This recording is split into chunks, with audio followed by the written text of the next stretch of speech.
حضرت داؤد طائی اور امام جعفر صادق کے درمیان ایک دن بحث ہو گئی. امام جعفر صادق فرمانے لگے یہ محبت کا ان کا رشتہ تھا آپس میں. حضرت داؤد طائی صوفی تھے اور امام جعفر صادق تو حضور کے نواسے ہیں نا جی, اور بڑا عقیدت کا رشتہ تھا آپس میں. ایک دن امام جعفر صادق کہنے لگے داؤد طائی میرے لیے دعا کر. تو آپ رو پڑے, کہنے لگے حضور میں نواسہ رسول کے لیے دعا کروں؟ آپ تو حضور کے نواسے ہیں, میں آپ کے لیے دعا کروں؟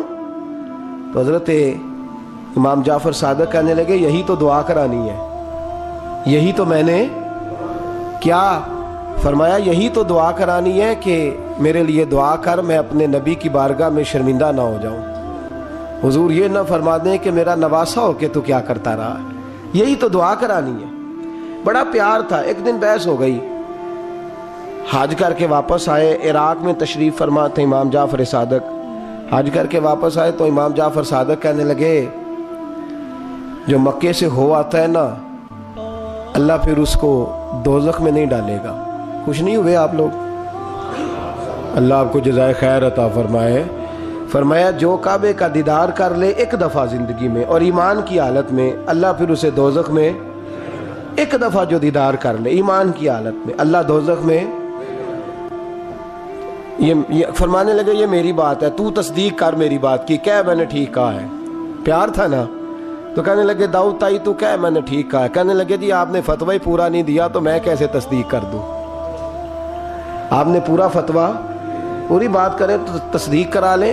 کہا پوری بات کیا ہے؟ فرمانے لگے جو خانہ کعبہ بیت اللہ کا دیدار کر لے اللہ دوزخ میں نہیں ڈالے گا, اور جو مدینے سے ہو آئے اللہ اسے جنت میں ضرور داخل فرمائے گا. صلی اللہ. تو آپ فرمانے لگے داؤد طائی میں نے تو مسئلہ بیان کیا اس لیے کہ جس نے ایمان کی حالت سے کعبہ دیکھ لیا تو اس کا اللہ پہ ایمان پختہ ہے, اور من قال لا الہ الا اللہ داخل الجنہ. اور تو نے یہ جو کہا ہے نا ضرور جنت میں داخل کرے گا مدینے دیکھنے والوں کو, تو بھی دلیل پیش کر. مکہ کا ایمان کے ساتھ دیکھنے والا تو میں نے حدیث پیش کر دی, تو دلیل دے. حضرت داؤد طائی بولے بڑی خوبصورت بات, اور خوبصورت لوگ ہی خوبصورت باتیں کرتے ہیں, خوبصورت لوگ ہی جی, ورنہ تو اللہ خیر کرے خوبصورت بات نکلتی نہیں لوگوں کے منہ سے, حرم میں بیٹھ کے بھی نہیں نکلتی. پتہ نہیں کیا سانپ سونگ جاتا ہے, کس قسم کی بولی بولنے لگتے ہیں.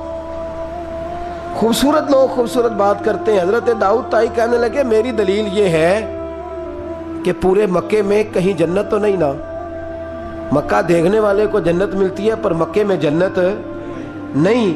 فرمانے لگے مدینے میں تو جنت ہے نا, روضۃ من ریاض الجنہ ماں بین بیتی و منبری روضۃ من ریاض الجنہ. فرمایا میرے منبر اور میرے گھر کے درمیان جتنی جگہ ہے وہ.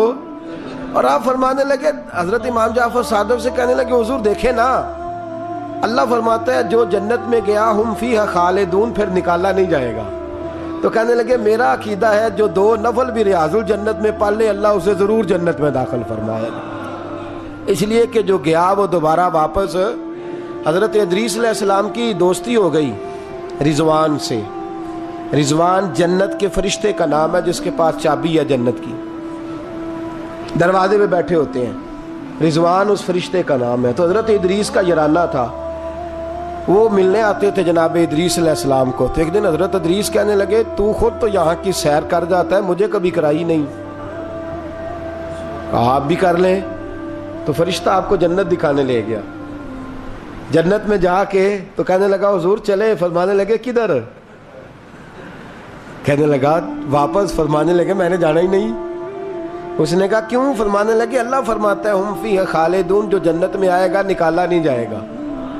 تو کیسے مجھے نکال سکتا ہے؟ کہنے لگے جناب آپ نے سیر کا کہا تھا. فرمایا سیر ہی ہے یہ, اس لیے کہ جنتی ساری عمر ہی سیر کریں گے, وہ سیر ہی کریں گے. سفر تو تھکا دیتا ہے بندے کو, یہ سیر ہی ہے.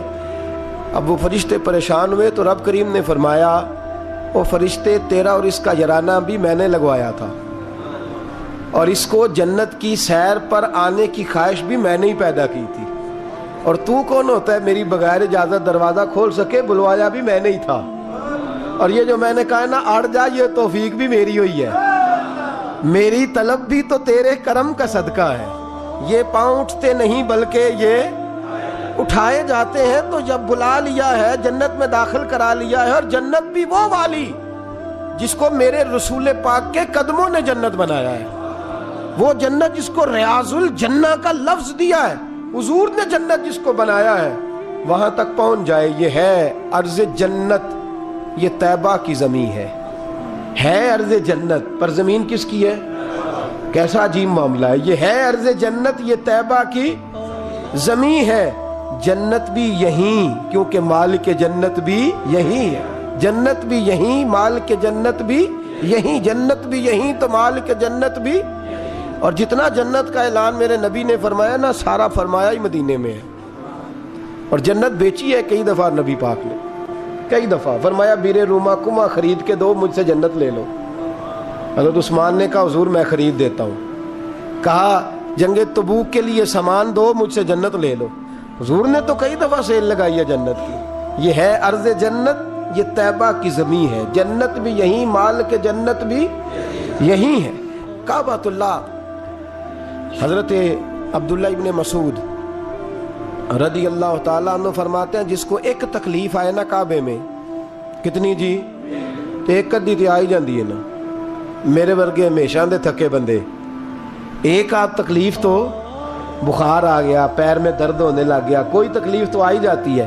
فرماتے ہیں ایک تکلیف اگر تجھے حرم مکہ میں آئی نا، ایک، تو اللہ تیرے 80,000 سال کے گناہ معاف فرما دے۔ کتنے؟ 80، 100 نہیں، میں نے سوچ سمجھ کے جملہ کہا ہے، 80۔ ایک تکلیف اگر تجھے کہاں بولے نا یار، کتنی؟ ایک، گناہ کتنے معاف؟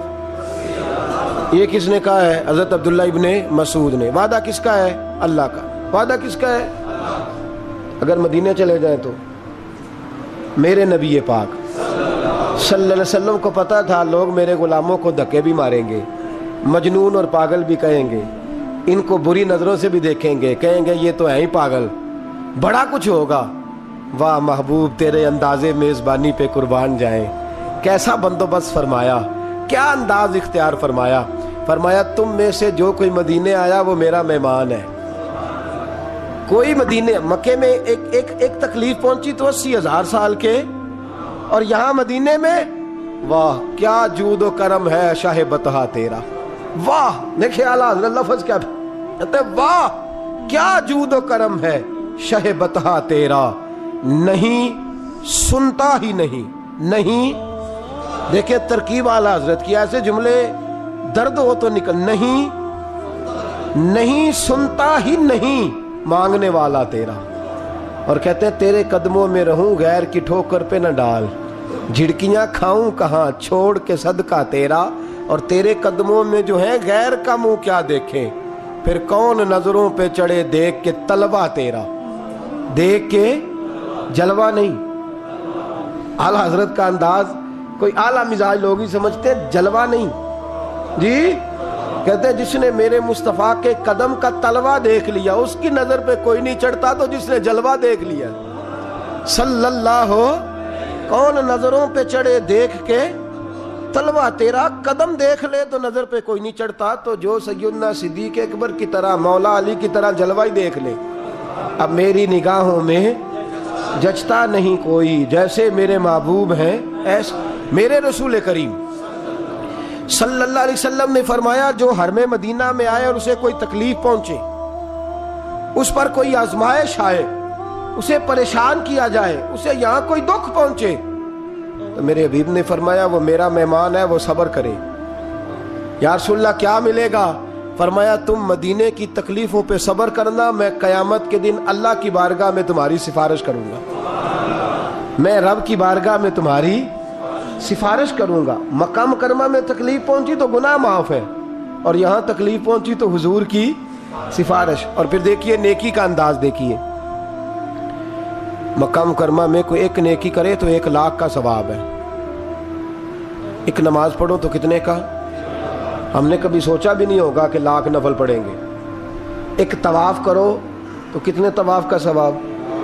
ایک بار ایک دفعہ سبحان اللہ پڑھو تو کتنی کا ثواب ہوا؟ 1,00,000 کا ثواب. اور اگر کوئی حج کرنے جائے تو ثواب ڈبل ہو جاتا ہے. اور اگر کوئی رمضان شریف کے مہینے میں جائے تو 1,00,000 کو 70,000 سے ضرب دینی پڑ جاتی ہے. 1,00,000 کو اگر رمضان شریف میں جائے تو یہاں آپ کیلکولیٹر نہ نکال لیجئے گا، اگلی تقریر نہ رہ جائے. 70 کو 1,00,000 سے ضرب دینی پڑتی ہے. یہ نیکیاں ہیں جو اللہ پاک حرم مکہ میں جانے والے کو عطا فرماتا ہے. میری سمجھ میں صرف اتنی بات آتی ہے کہ وہ جو امتیں کرتی رہی ہیں نا، 1,000 سال عبادت، 1,000 سال انہوں نے عبادت کی ہے، تو امت مسلمہ کو اللہ نے درجہ تو اونچا ہی دینا ہے نا. کنتم خیر امت جو درجہ چونکہ اونچا دینا ہے تو اللہ پاک نے یہ بہانے بنا دیے. شب قدر ہے، شب برات ہے، یہ اللہ پاک نے بہانے بنا دیے ہیں. مالک کریم نے یہ بہانے بنائے ہیں. فرمایا تم بھی شب برات میں، شب قدر میں مسجد آ جاؤ، یا اللہ تمہیں موقع دے تو حرم مکہ اور مدینہ آ جاؤ. میں تمہاری ایک ایک نیکی پر اتنا زیادہ ثواب دوں گا کہ تم پچھلی امتوں سے آگے نکل جاؤ گے. پچھلی امتوں سے اللہ نے ہمارے نمبر ہی زیادہ رکھے ہیں اور ہمیں اضافی نمبر بڑے ملتے ہیں. بڑے نمبر رکھے ہیں رب کریم نے ہمارے لیے. تو رب اللہ کریم کی رحمت سے میرے رسول پاک صلی اللہ. اور پھر دیکھیں نا، کعبے کا معنی ہے مسابت للناس. کعبہ رجوع کی جگہ ہے. کس چیز کی جگہ ہے؟ یعنی اس کی طرف توجہ ہو. میرے نبی پاک صلی اللہ علیہ وسلم کی سب سے بڑی سنت کعبے کو دیکھنا ہے. حضور بیٹھ جاتے تھے اور کعبے کے سامنے بیٹھتے تھے. جب بھی حرم میں بیٹھ تو دیر تک دیکھتے تھے. کچھ لوگ لالچ کرتے ہیں، نیکی کا کرنا چاہیے، اچھا لالچ ہے کہ میں طواف زیادہ کر لوں، عمرہ زیادہ کر لوں، بڑی اچھی بات ہے. لیکن رسول کریم صلی اللہ علیہ وسلم کی جو سنت سب سے زیادہ مضبوط ہے وہ ہے بیٹھ کے کعبے کا.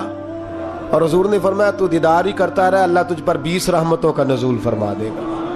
کعبہ معظمہ کا دیدار کرنا. کعبہ ہے رجوع کی جگہ. نماز کس طرف منہ کر کے پڑھنی چاہیے جی؟ اچھا کدھر منہ کر کے پڑھنے؟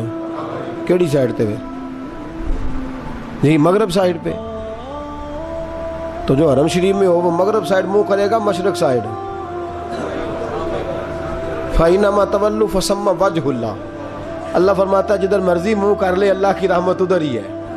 وَلِلَّهِ الْمَشْرِقُ وَالْمَغْرِبُ. مشرق بھی اللہ کا، مغرب بھی اللہ کا. فَإِنَّمَا تَوَلُّوا فَثَمَّ وَجْهُ اللَّهِ. جدھر بھی منہ کرے گا اللہ ادھر ہی. چاروں جانب دنیا کا رجحان کعبے کی جانب ہے. اور یہ جو ہمارا دل کھنچا چلا جاتا ہے نا کعبے کی جانب، کھنچا چلا جاتا ہے، اس کی وجہ یہ ہے کہ نماز اللہ کی اور منہ طرف. نماز کس کی؟ منہ طرف. تو ساری زندگی کہتے رہے تو پھر طبیعت تو کھنچے گی نا، کعبے کی طرف کھنچے گی. میرے محبوب کریم صلی اللہ علیہ وسلم کے لفظ بڑے حسین ہیں. محبوب کریم صلی اللہ علیہ وسلم نے فرمایا تو حج اور عمرہ کرنے آئے تو یہ نہ سمجھ میں حاجی یا معتمر ہوں. الحاج والمعتمر وفد اللہ. حج عمرہ کرنے والا اللہ کی جماعت ہے. یہ کس کا گروپ ہے؟ یہ کس کا گروہ ہے؟ اللہ. یہ اللہ کا گروہ ہے. اللہ ان کی میزبانی فرماتا ہے، اللہ ان کو انعامات سے نوازتا ہے. رب کریم اپنے گھر بلاتا ہی اس کو ہے جس کو اللہ نے درگزر کرنا ہو، جس کو اللہ نے معاف کرنا ہو، جس کو اللہ نے بخش دینا ہو. بڑے. اور پھر میاں صاحب رحمۃ اللہ علیہ کا ایک شعر تھا. میں ذرا پریکٹیکل دیکھتا ہوں چیزوں کو، کوشش کرتا ہوں کہ دیکھا جائے تھوڑا سا. نوجوان نسل ہماری تھوڑی سی کہتی ہے ہمیں عقلی طور پہ بھی سمجھاؤ. تو میں فیلڈ کا آدمی ہوں تو تھوڑا تھوڑا مجھے پالا پڑتا ہے، سوالوں کے جواب دینے ہوتے ہیں، تو میں ہر چیز کو اس کے اصل نقطہ نظر سے دیکھتا ہوں. تو میاں صاحب کا ایک فقرہ تھا، دوسرے والے کی تو سمجھ آتی تھی، پہلے والے کی نہیں آتی تھی. مشہور بڑا تھا، رحمت دا دریا الہی. آتا ہے نا آپ سب کو؟ مینوں نہ سناؤ تو وکری گل ہے، ویسے آتا ہے. رحمت کا دریا الہی تے جے ایک قطرہ. وہ جے ایک قطرے والی تو سمجھ میں بات آتی تھی، لیکن وہ جو ہر دم وگدا ہے وہ ظاہری آنکھوں سے نظر، کئی دفعہ ہمیں نظر، صاحب نظر لوگوں کو آتا ہے، باطن میں تو نظر آتا ہے، محسوس ہوتا ہے، لیکن ظاہر نظر یہ کسی نے دیکھنا ہو تو مکے مدینے جا کے نظر آتا ہے. رحمت دا دریا الہی ہر دم، ایک دم نہیں، ہر مدینے کی جس گلی پہ نظر کریں نا آپ ریلا ہی آ رہا ہے. مکے کی جس گلی پہ نظر کریں، وہ یہاں ایک جھوٹ بولتے ہیں ہمارے سیاستدان، کہتے ہیں یہ ٹھاٹھے مارتا سمندر، حالانکہ وہ نہر بھی نہیں ہوتی لوگوں کی. ٹھاٹھے مارتا سمندر، پتہ نہیں کدھر ٹھاٹھے لگ رہی ہے، اللہ ہی جانتا ہے. اور جو بھی شروع کرتا ہے بات یہیں سے حرم شریف جا کے پتہ چلتا ہے ٹھاٹھے مارتا سمندر کس کو کہتے ہیں. رحمت دا دریا الہی ہر دم ہی وگدا تیرا تے جے کہ قطرہ بخشے مینوں کام. فرمایا یہ تو نیکی نہیں کہ منہ مشرق کی جانب کرو یا مغرب کی جانب کرو. تو یا اللہ نیکی کیا ہے؟ فرمایا نیکی وَلَكِنَّ الْبِرَّ مَنْ آمَنَ بِاللَّهِ وَالْيَوْمِ الْآخِرِ. فرمایا نیکی تو یہ ہے کہ اللہ اور آخرت پر ایمان لاؤ. نیکی ایمان کا نام ہے. پھر فرمایا فرشتوں پر، کتابوں پر، نبیوں پر ایمان لاؤ اور اپنا مال خرچ کرو اللہ کی محبت میں، رشتہ داروں پر، یتیموں پر، مسکینوں پر، مسافروں پر، مانگنے والوں پر، غلام آزاد کرانے کے لیے. اور فرمایا نیکی تو یہ ہے کہ نماز قائم کرو، زکوٰۃ ادا کرو، اپنے وعدے پورے کرو جب تم وعدہ کر لیتے ہو، اور جب تمہیں کوئی مصیبت پہنچے اس پر صبر کرو. فرمایا اولئک الذین صدقوا، یہ وہ لوگ ہیں جو نیکی کے دعوے میں سچے ہیں، جو ایمان بھی لائیں، خرچ بھی کریں، مصیبت پر صبر بھی کریں. یہ وہ لوگ ہیں جو ایمان کے دعوے میں سچے ہیں. وَأُولَئِكَ هُمُ الْمُتَّقُونَ، اور یہ وہ لوگ ہیں جو پرہیزگار ہیں اللہ سے. آگے یہ آیت جس میں اللہ نے قصاص کا حکم دیا ہے، بدلہ لینے کا. یہ حکم اسٹیٹ کے لیے ہے، حکمرانوں کے لیے. فرمایا کہ جب کوئی شخص کسی کے ساتھ کوئی ظلم کرے تو پھر اس کا بدلہ لو. تو کس طرح بدلہ لینا ہے؟ فرمایا الحر بالحر والعبد بالعبد والانثى بالانثى، آزاد کے بدلے آزاد، غلام کے بدلے غلام، عورت کے بدلے عورت. ہاں اگر کوئی وارث معاف کر دے تو بات الگ ہے، ورنہ بدلہ لو. اور قرآن مجید نے یہاں ارشاد فرمایا کہ اگر تم بدلہ لوگے تو زندگی ملے گی، تمہیں زندگی ملے گی. اگر حکمران مجرموں کو سزا دیں گے تو باقی لوگوں کی زندگی محفوظ رہے گی، بچے گی. حکم دیا گیا یہاں کہ بدلہ لیا جائے. پھر جب ہم 6 سے 7ویں رکوع کی طرف چلتے ہیں تو اس میں اللہ نے روزے کا حکم دیا، رمضان کی فضیلت بیان کی، اور ارشاد فرمایا گیا کہ جو روزہ نہ رکھ سکے وہ فدیۃ طعام مسکین، جو تو مریض ہو، بیمار ہو، وہ تو اتنے روزے جو ہے وہ اگلے دنوں میں رکھ لے. اور آگے جا کے یہ بھی بتایا گیا کہ جو زیادہ ہی بیمار ہو پھر وہ ایک مسکین کا فدیہ دے دے، کھانا دے دے.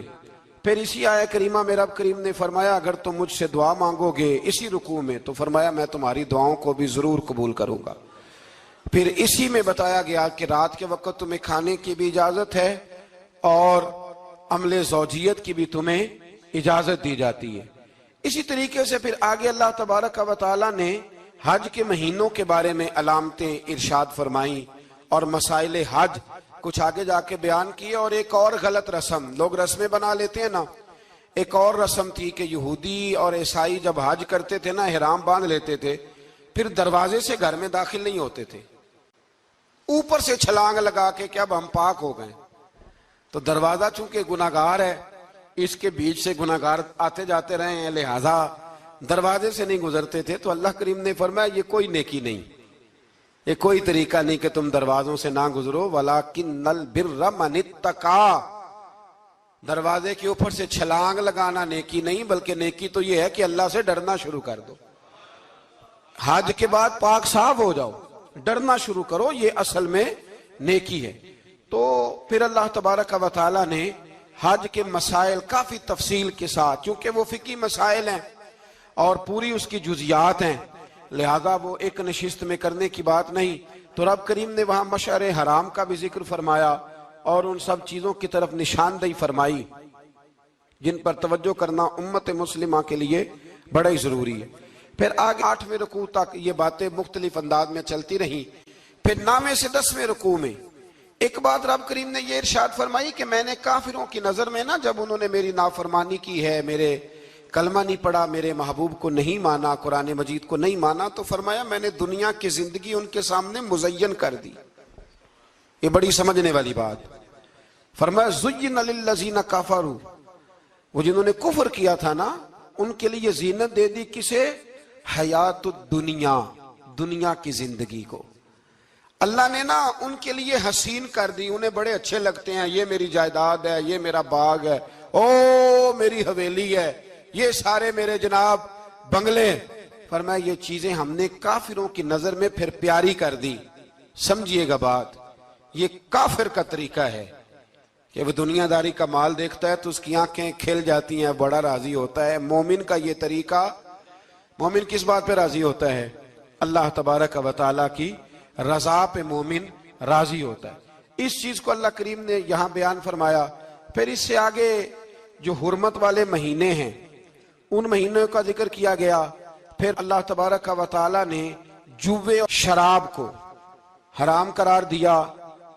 219 نمبر آیت ہے, اسی رکوع میں اللہ تبارک و تعالیٰ نے اس کا بھی تذکرہ فرمایا.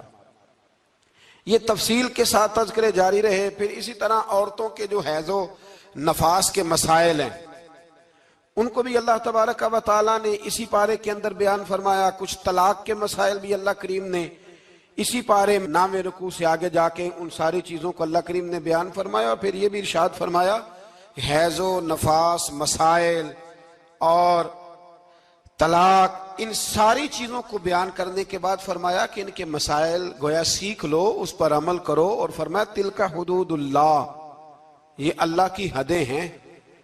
فلا تعتدوها, اللہ کی حدوں سے آگے نہ گزرنا. یہ وہ باؤنڈری ہے جو اللہ نے بنائی ہے, یہ حکم وہ ہیں جو رب نے دیے ہیں, تو ان سے آگے نہ جانا. تو بالتفصیل ان ساری چیزوں کا یہاں بیان فرمایا گیا. اور وہ مسائل جو بڑی تیزی سے لوگ الجھا دیتے ہیں ان کا بھی اللہ کریم نے یہاں ذکر فرمایا. بیچ میں کچھ آیات ایسی ہیں جو زیادہ توجہ کے قابل ہیں اور ہماری روزمرہ کی زندگی میں ہمیں ان کی بڑی اشد ضرورت ہے, جو اگرچہ مسائل فقہ تو نہیں لیکن ضرورت کے لحاظ سے, روزمرہ کے اخلاقی رویوں کے لحاظ سے اس کی بڑی ضرورت ہے. ان چند آیات کا بھی ہم نے انتخاب کیا, انشاءاللہ اس پر بھی کچھ بات کرتا ہوں. اس پارے کے آخر میں نا اللہ کریم نے ایک واقعہ بیان فرمایا ہے. اس میں اللہ تبارک و تعالیٰ نے نا بنی اسرائیل کا ایک واقعہ بڑی تفصیل کے ساتھ, اور وہ اس پارے کے اختتام پر عقیدے کے لحاظ سے, نظریے کے لحاظ سے, سمجھنے کے لحاظ سے بڑی اہم چیز ہے, اس پر ضرور غور فرمائیں. وہ یہ ہوا کہ بنی اسرائیل کے اندر ہمیشہ ایسے ہوتا تھا کہ اللہ تبارک و تعالیٰ ایک پیغمبر اور ایک بادشاہ, بنی اسرائیل کے اندر ہمیشہ نبی اور بادشاہ موجود رہتے تھے. ایک وقت ایسا آیا کہ بنی اسرائیل میں کوئی نبی نہیں تھے, اور بنی اسرائیل کا جو اپنا علاقہ تھا نا وہ ملک شام ہے. تو قوم عمالقہ ایک قوم تھی اور بڑے سخت گیر لوگ تھے. انہوں نے بنی اسرائیل والوں کے ساتھ لڑائی کی, جہاد کیا اور انہیں ان کے علاقے سے نکال دیا. اور کچھ حضرت یوسف علیہ السلام کے زمانے میں ویسے بھی ایک بہت بڑی تعداد جا کے مصر میں آباد ہو گئی تھی. اب یہ ہوا کہ ان کے پاس کوئی بادشاہ نہیں ہے, یہ بار بار دعا کرتے ہیں, التجا کرتے ہیں. تو اللہ تعالیٰ نے ایک پیغمبر انہیں عطا کیے جن کے مختلف نام کتابوں میں ہیں. صدر الافاضل رحمۃ اللہ علیہ نے تفسیر خزائن العرفان کے اندر ان کا نام حضرت شمویل علیہ السلام لکھا ہے.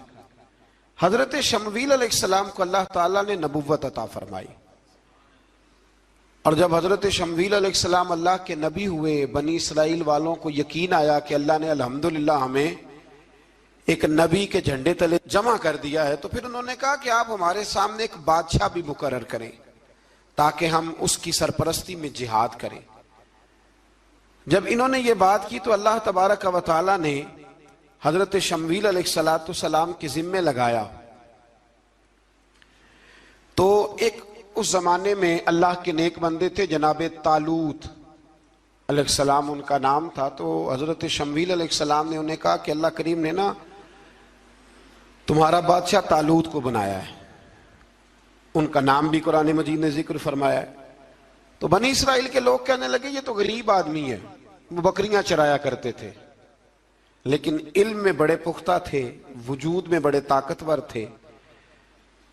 تو کہا کہ یہ تو غریب آدمی ہے, تو ہم تو زیادہ حق رکھتے تھے کہ ہمیں بادشاہ بنایا جائے. تو حضرت طالوت علیہ السلام کے بادشاہ بننے کے بعد حضرت شمویل علیہ السلام نے جو بات کی اللہ کریم نے اسے قرآن مجید میں بیان فرمایا. رب فرماتا ہے بسطتاً فی العلم والجسم, اسے اس لیے تمہارا بادشاہ بنایا گیا ہے کہ اسے ہم نے کشادگی دی ہے, علم میں بھی اور جسم میں بھی. بڑے ماشاءاللہ موٹے تازے تھے, وجود بڑا طاقتور تھا. کچھ موٹے تازے ہوتے ہیں پر طاقتور نہیں ہوتے, موٹے تازے بھی تھے اور طاقتور بھی تھے. فرمایا کہ وجود میں بھی طاقت ہے اور علم میں بھی اللہ نے انہیں وسعت عطا فرمائی. تو بنی اسرائیل والے کہنے لگے جی نہیں جی کوئی بندہ اور آ جائے, یہ ہمارا بہت بڑا مسئلہ ہے نا جی, ہر ایک کی مرضی کی نہ تو بات ہو سکتی ہے اور نہ ہر بندہ ہر ایک کی مرضی پر پورا. کہنے لگے نہیں جی کوئی اور ہونا چاہیے تھا, ہمیں کیسے پتا چلے گا کہ اللہ نے مقرر کیا ہے. بڑی خاص بات ہے, اس کو سمجھیے گا, یہ سارا مضمون آپ کو ملے گا اسی پارے کے آخر میں. آپ پڑھیں گے نا جی تو یہ سارا مضمون آپ کو ملے گا, اور آپ اگر سرسری نظر سے بھی اس کا مطالعہ کریں گے نا جا کے قرآن شریف کھول کے 15ویں سے 16ویں رکوع میں, آپ خوش ہوں گے کہ آپ کتنے اچھے نظریے اور عقیدے کے ماننے والے ہیں. تو جب کہا نا کہ طالوت کو ہمارا بادشاہ بنایا گیا تو دلیل کیا ہے, تو قرآن کہتا ہے کہ حضرت شمویل علیہ السلام نے فرمایا کہ تمہارا ایک تابوت تھا, ایک صندوق تھا تمہارے پاس, وہ صندوق تمہارا قوم عمالقہ اٹھا کے لے گئی تھی. ان کے بادشاہ ہونے کی دلیل یہ ہے کہ اللہ تمہارا وہ صندوق تمہیں واپس کر دے گا, وہ تمہارا صندوق تمہیں واپس کر دے گا. اس صندوق میں کیا ہے, وہ حضرت آدم جنت سے ساتھ لے کے آئے تھے, اس میں تھا کیا, تو قرآن مجید کہتا ہے کہ اس کے اندر نا حضرت ہارون علیہ السلام اور حضرت موسیٰ علیہ السلام کے تبرکات تھے. تبرکات. کل میں ایک مولوی دیکھ رہا تھا بیچارہ, ایک بندہ نا مسجد نبی کے ساتھ غلاف اور شاید کوئی کفن تھا, وہ مسجد نبی کی دیواروں سے مس کر رہا تھا. تو وہ کہہ رہا تھا نہیں اس سے کیا ہوتا ہے, تبرک کوئی چیز نہیں, اچھے اعمال کی وجہ سے بندہ بخشا جائے گا. میں نے کہا تو مجھے ملے تو میں تجھے بخاری کھول کے دکھاؤں کہ حضرت عبد الرحمن ابن عوف جنہیں حضور نے قطعی جنتی کہا, حضور کے وجود پر کرتا دیکھ کے کہنے لگے حضور بڑا ہی سونا لگ رہا ہے. تو فرمایا تجھے چاہیے حضور مل جائے تو کیا ہی بات ہے. نبی پاک نے عطا کیا تو صحابہ کہنے لگے عبد الرحمن آپ کو تو ضرورت نہیں تھی, آپ کے پاس تو بڑے لباس ہیں, تو یہ کرتا حضور نے قبول کر لیا, کوئی لے کے آیا اور آپ نے مانگ لیا. تو وہ رو پڑے, کہنے لگے پہننے کے لیے نہیں مانگا, یہ حضور کے جسم سے لگ گیا ہے, میں نے کفن بنانے کے لیے مانگا ہے. تو کہتا ہے حضور کے تبرک میں خیر کوئی نہیں. اور آپ یقین کریں ان لوگوں پہ حیرانگی ہے, ہم نے بھی مرنا ہے نا جی, بڑی جلدی قبر میں جانا ہے, وقت کا کچھ پتہ نہیں, لیکن اتنے اندھے ہو کر لوگ چیزوں کو دیکھتے ہیں اور اس تیزی کے ساتھ گمراہی پھیلاتے ہیں. مجھے باقاعدہ کسی نے ویڈیو بھیجی اور کہنے لگا جی دیکھیں کتنی اچھی بات کر رہا ہے, لوگوں کو سمجھائیں. تو میں نے کہا نہیں, اس کو سمجھانے کی ضرورت ہے. اور میں نے اس کو دیکھا ہے, وہ جو لال رومال والا ہے, میں نے دیکھا ہے وہ ڈھونڈ ڈھونڈ کے جاہلوں کو پکڑتا ہے, تلاش کرتا ہے, اور اگر کوئی مل جائے بات بتانے والا تو پھر وہ خود پکڑا جاتا ہے, اور کئی دفعہ پکڑا گیا تو نکل گیا ہے. اللہ تعالی ہمیں سمجھنے کی توفیق دے, ہم سیانے ہو جائیں تو یہ دور دور تک نظر نہیں آئیں گے انشاءاللہ. تو وہ تابوت آئے گا, بنی اسرائیل والوں سے کہا تابوت میں کیا تھا سن لو, اور یہ قرآن مجید ہے. آج میری ماننا یہ 15ویں سے 16واں رکوع ضرور ہی پڑھنا کہ وہ آخر تابوت میں کیا تھا, کھولنا ذرا. قرآن مجید کہتا ہے کہ حضرت موسیٰ علیہ السلام اور حضرت ہارون کے تبرک تھے. تو تبرک کیا تھے؟ تمام مفسرین نے لکھا ہے کہ حضرت موسیٰ کا ایک کرتا تھا, ایک ڈنڈا تھا, جوتے تھے, اور جناب ہارون علیہ السلام کا امامہ شریف تھا, اور تورات کی کچھ تختیاں تھی. تو اس کا فائدہ کیا تھا؟ اس تابوت کا فائدہ یہ تھا کہ بنی اسرائیل والے جب اپنے دشمنوں سے لڑتے تھے تابوت سامنے رکھ کے دعا مانگتے تھے, اللہ انہیں کامیابی عطا کر دیتا تھا. تو قوم عمالقہ کو بھی پتہ چل گیا کہ صندوق میں کچھ ہے جس کی وجہ سے یہ کامیاب ہو جاتے. وہ صندوق اٹھا کے لے گئے. اب ان کی کم بختی یہ, کم نصیبی یہ کہ انہوں نے جا کے اسے روڑی پہ پھینک دیا. جب روڑی پہ پھینکا تو ان کے اندر بیماریاں آ گئیں, وبائیں پھوٹ پڑی, مرنے لگے, وجود پھولنے لگا. پھر ان کے دلوں میں بات آئی کہ یہ ہم نے اس صندوق کی بے ادبی کی ہے. صندوق میں کیا ہے؟ تبرکات. ہمیں کہتے ہیں جی نالین کا نقشہ کیوں لگایا ہے؟ تمہارے تو بزرگوں کا عقیدہ ہے سر پہ رکھنے کو مل جائے اگر نقش نالے پاک کے حضور تو پھر کہیں گے کہ ہاں تاجدار ہم بھی ہیں. تو کہا کہ اس کے اندر یہ تبرکات تھے. انہیں بھی سمجھ میں آئی تو انہوں نے نا بیل گاڑی منگائی اور وہ صندوق اٹھا کے اس کے اوپر رکھ دیا. اب کیا ہوا؟ قرآن کہتا ہے کہ فرشتوں نے نا اس صندوق کو وہاں سے اٹھایا. مفسرین نے لکھا اس کا معنی یہ بھی ہو سکتا ہے کہ اس بیل گاڑی کو ڈائریکشن پہ لگایا. ادھر سے حضرت شمویل علیہ السلام نے جناب طالوت کو بادشاہ بنا دیا اور ادھر سے وہ صندوق چل پڑا. کہا بھئی ہم ان کو کیسے بادشاہ مانے؟ تو فرمایا بادشاہ اس طرح مانو گے کہ تمہارا وہ صندوق آ جائے گا. اور قرآن کہتے ہیں اس صندوق میں تمہارے دلوں کا سکون ہے، اس میں تمہارے دلوں کا. اور بھائی ہماری تو کوشش ہوتی ہے بزرگوں سے کوئی چیز مل جائے، اللہ والوں کا کوئی تبرک ہمارے ہاتھ آ جائے. تو وہ صندوق آ گیا، یہ مان گئے. اب جہاد کرنے نکلے تو لڑنا تھا جالوت کی قوم کے ساتھ. وہ بڑا سخت آدمی تھا، 3 من سونا اس نے وجود پہ پہنا ہوتا تھا. اس کی قوم سے لڑنا ہے، ٹوپی بڑی تگڑی پہنی ہوتی تھی لوہے کی. اب کون لڑے؟ ایک نوجوان تھے جن کا نام تھا داؤد علیہ السلام. وہ بھی بکریاں چرایا کرتے تھے. اور جن دنوں حضرت طالوت نکلے نا اپنی قوم کو لے کر جالوت کے خلاف لڑنے، تو حضرت داؤد بھی شامل ہو گئے. اللہ جب کسی کو نوازتا ہے نا تو پھر خاص ہی کرم نوازی کرتا ہے. مفسرین نے لکھا جب یہ جا رہے تھے نا، وہاں جا رہے تھے تو رستے میں انہیں 3 پتھر مل گئے. انہوں نے وہ تینوں پتھر اٹھا لیے. اس زمانے میں پتھر پھینکنے کے لیے چھوٹی چھوٹی لوگوں کے پاس چیزیں ہوا کرتی تھی. اس کو کوپھن بھی لوگ کہتے تھے، منجنیق، اس کو سامنے رکھ کے پھر بنائی گئی.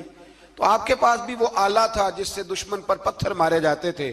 تو آپ وہ مشین لے کر، وہ آلہ لے کر وہاں پہنچے ہوئے تھے. 3 پتھر آپ کے پاس تھے. آپ فرماتے اس دن میں بڑا بیمار تھا، اتنا بیمار تھا کہ میرا رنگ پیلا ہو گیا. اب وہ جالوت کے سامنے کوئی نہیں جاتا تھا. تو جناب طالوت کہنے لگے کہ جو جالوت کو مارے گا نا، یعنی ان کے بادشاہ کو اس قوم کے، تو میں اسے اپنی آدھی سلطنت بھی دے دوں گا اور اپنی بیٹی کا نکاح بھی اس کے ساتھ کر دوں گا. دیکھیں اللہ نوازتا ہے تو کس انداز میں نوازتا ہے. تو حضرت داؤد کہتے ہیں وہ دور کھڑا تھا تو میں نے نا 3 پتھر مارے. بھئی ہمت کرنا تو ہمارے ذمہ ہے کہ نہیں؟ میری ملت کا جوان کہتا میں نے کرنا کرانا کچھ نہیں. یعنی اگر آپ کہیں نا کچھ کرو تو پھر وہ کوئی کام کرنے کی مطلب معاملہ. وہ مجھے کل ایک سنگی کہہ رہے تھے، کہنے لگے جی اللہ کے فضل سے کچھ بھی نہیں کرنا پڑا، مرشد نے نظر کر دی. میں کہا میں ملن گی تو میں انہوں نے سمجھاواں گا کہ کچھ کرا کے نظر کریا کرو، کیونکہ میرے وہ دوست ہیں، میں انہیں جانتا ہوں. نظر میں بڑا کچھ ہوتا ہے، لیکن اللہ بھی تو بندے پہ بڑی نظر رحمت کرتا ہے نا. لیکن کہتا ہے 5 نمازیں پڑھ، رمضان کے روزے رکھ، زکوٰۃ فرض ہو تو ادا کر، یہ سارے کام کر، سچ بول، دیانتداری کر، پھر میں اپنے فضل سے تجھے جنت عطا کروں. تو یہ جو رویہ ہم نے بنایا یہ درست نہیں. تو فرماتے ہیں 3 پتھر میں نے مارے، اللہ نے اتنا فضل کیا کہ وہ بھی مر گیا. اور اس سے چھو کے میرے پتھر آگے بڑھے تو اس کی فوج کے 30 آدمی بھی مر گئے. 3 پتھروں سے 31 بندے اللہ نے مار دیے. فرماتے اس لیے کہ ہاتھ میرے تھے اور طاقتیں میرے رب کریم کی تھی. تو حضرت داؤد علیہ السلام کے حصے میں جناب طالوت کی صاحبزادی بھی آئی، آدھی سلطنت بھی آئی. کافی سال حضرت طالوت حیات رہے، پھر ان کا وصال ہو گیا. تو ساری سلطنت حضرت داؤد کو ملی اور پھر اللہ تبارک و تعالیٰ نے انہیں نبوت بھی عطا فرمائی. یہ دنیا میں واحد پیغمبر ہیں جو بیک وقت نبی بھی تھے اور بادشاہ بھی تھے. اور پھر اللہ نے فضل فرمایا، انہوں نے بڑی بڑی فتوحات کی. اور پھر حضرت داؤد کے صاحبزادے کا نام حضرت سلیمان علیہ السلام، پھر ان کے صاحبزادے کا نام حضرت. تو یہ ہوا کیسے؟ یہ سارا کچھ اللہ تبارک و تعالیٰ کے فضل سے ہوا، اس کے کرم سے ہوا. اب اس واقعہ سے ہمیں کیا پتہ چلتا ہے؟ ہمیں یہ پتہ چلتا ہے کہ رب جب فضل فرمائے نہ کسی پہ بھی، تو ہمیں اس بندے کو دیکھ کے راضی ہونا چاہیے، کوئی شکوہ نہیں کرنا چاہیے. اور دوسری بات یہ سمجھ لینا چاہیے کہ حکومتیں، مال، دولت یہ صرف سیاستوں سے نہیں ملتی، یہ خدا کے فضل سے ملتی ہے. اور یہ بھی سمجھ لینا چاہیے کہ جو بزرگوں کے تبرکات ہوتے ہیں ان کی کیا ہی بات ہوتی ہے. چند باتیں ایسی تھیں کہ میرا دل کرتا تھا ان کو دہرایا جائے اور خاص کر کے ان باتوں پر توجہ کی جائے. یہاں نا اللہ تبارک و تعالیٰ نے ان باتوں میں سے ایک بات کا ذکر فرمایا ہے. یہاں 207 نمبر جو آیت ہے نا، اسی پارے کی، اس میں اللہ کریم نے فرمایا کچھ لوگ ایسے ہیں جو اپنی جانیں ہی اللہ کے حوالے کر دیتے ہیں، زندگی کا مقصد دین ہوتا ہے، لٹا دیتے ہیں۔ یہ نازل کب ہوئی؟ یہ آیہ مبارکہ حضرت صہیب رومی کے بارے میں نازل ہوئی۔ حضرت صہیب رومی رضی اللہ تعالیٰ عنہ بڑے مالدار تھے، مکے سے جب چلے نا تو سارا مال مکے میں چھوڑ دیا، اس لیے کہ اللہ کے رسول مدینے چلے گئے۔ فرماتے ہیں پھر میں نے مال و دولت کی پرواہ نہیں کی، پھر میں نے یہ سوچا کہ میں نے اپنے حبیب کے پاس طیبہ کے لیے جب نکلا تو کفار نے، قریش مکہ نے روکا، ہم نہیں جانے دیں گے۔ تو حضرت صہیب رومی فرمانے لگے بھی سنو، میں کمزور نہیں، میں طاقتور آدمی ہوں، اور تم میں سے کوئی ایسا مائی کا لال نہیں جو تیر چلانے میں مجھ سے زیادہ سیانا ہو، تلوار چلانے میں مجھ سے زیادہ عقل مند ہو، جانا مدینے میں نے ہے۔ اب یہ ہے کہ تم بتاؤ میرے ساتھ تیروں تلواروں سے لڑو گے یا میں تمہیں ایک سودا بتاؤں وہ سودا کرو گے؟ قریش کہنے لگے سودا کیا ہے؟ کہنے لگے میرا بڑا مال ہے، میں مکے میں دفن کر کے آیا ہوں، تم مجھے مدینے جانے دو، میں تمہیں سارے مال کا پتہ بتا دیتا ہوں۔ ہزاروں لاکھوں میں تھا مال تجارت۔ دیکھیں جب صحابہ مدینے جاتے تھے تو کتنی قیمت دے کے جایا کرتے تھے۔ تم مجھے جانے دو، میں تمہیں وہاں کا پتہ بتاتا ہوں۔ انہوں نے کہا جی بات ٹھیک ہے، آپ پتہ بتا دیں۔ حضرت صہیب نے ساری زندگی کی جمع پونجی ہزاروں لاکھوں میں ساری دے دی اور مدینے کے لیے تیار ہو گئے۔ اللہ کریم نے اس بات کو بڑا ہی پسند فرمایا اور فرمایا وَمِنَ النَّاسِ مَن يَشْرِي نَفْسَهُ ابْتِغَاءَ مَرْضَاتِ اللَّهِ، فرمایا کچھ لوگ ایسے ہیں جو اپنی جانیں بیچ دیتے ہیں اللہ کی رضا حاصل کرنے کے لیے، اپنی جانیں بیچ دیتے ہیں۔ نَفْسَهُ ابْتِغَاءَ مَرْضَاتِ اللَّهِ، اللہ کی رضا حاصل کرنے کے لیے اپنی جانوں کو بیچ دیتے ہیں۔ تو فرمایا پھر اللہ کیا کرتا ہے؟ فرمایا واللہ رؤوف بالعباد، پھر اللہ بھی اپنے بندوں پر بڑا ہی رحم فرمانے والا ہے۔ جب یہ سارا مال دے کے مدینے پہنچے نا تو ان کے استقبال کے لیے جناب عمر پہلے سے موجود تھے۔ حضرت عمر ریسیو کر کے نبی کریم کی بارگاہ میں لے گئے تو فرماتے ہیں حضور نے مجھے دیکھتے ہی فرمایا صہیب زندگی میں تم نے بڑی تجارتیں کی ہوں گی، پر یہ جو تم نے سودا کیا ہے نا یہ بڑا ہی نفع والا کیا ہے، یہ جو سودا فرمایا یہ تو نے بڑا۔ تو دین کے لیے جب آپ کوئی کام کرتے ہیں تو یہ سودا بڑا نفع والا۔ ایک مضمون اور یہاں ہے 216 نمبر آیت میں، وہ بھی بڑا ہی سمجھنے والا ہے۔ اللہ کریم نے جب جہاد فرض کیا نا تو فرمایا کتب علیکم القتال، ہم نے تم پر قتل کرنا، قتال کرنا فرض کیا ہے۔ فرمایا ہو سکتا ہے تمہیں یہ کراہت محسوس ہو، مشکل لگے، برا لگے۔ ایک بات جو آج کی نصیحت ہے اور مضامین قرآن جو ہم سیکھ رہے ہیں اس کے اندر سے ہمیں یہ خاص چیز ہے جس کو سمجھنا چاہیے۔ اللہ کریم نے فرمایا کہ تم پر جہاد فرض کیا گیا ہے، وَهُوَ كُرْهٌ لَكُمْ، ہو سکتا ہے تمہیں ناپسند ہو، تو ایک نا ساری زندگی کے لیے ایک نصیحت کر دی۔ فرمایا وَعَسَىٰ أَن تَكْرَهُوا شَيْئًا، ہو سکتا ہے تم کسی چیز کو ناپسند کرو، وَهُوَ خَيْرٌ لَكُمْ، اور وہ تمہارے لیے اچھی ہو۔ اللہ اکبر، یہ وہ بات ہے اگر سمجھ میں آ گئی تو کلیجہ ٹھنڈا ہو گیا، زندگی سکون میں آ گئی۔ فرمایا ہو سکتا ہے تم کسی چیز کو ناپسند کرو اور وہ تمہارے لیے بہتر ہو۔ وَعَسَىٰ أَن تُحِبُّوا شَيْئًا، ہو سکتا ہے تم کسی چیز سے محبت کرو، وَهُوَ شَرٌّ لَكُمْ، اور وہ تمہارے لیے بری ہو، اچھی۔ بس میرے رب نے ایک بات مسلمان کو بتا دی تو جینے کے لیے بڑی کافی ہے۔ فرمایا تم میرے اور میرے رسول کے حکم پر چلو۔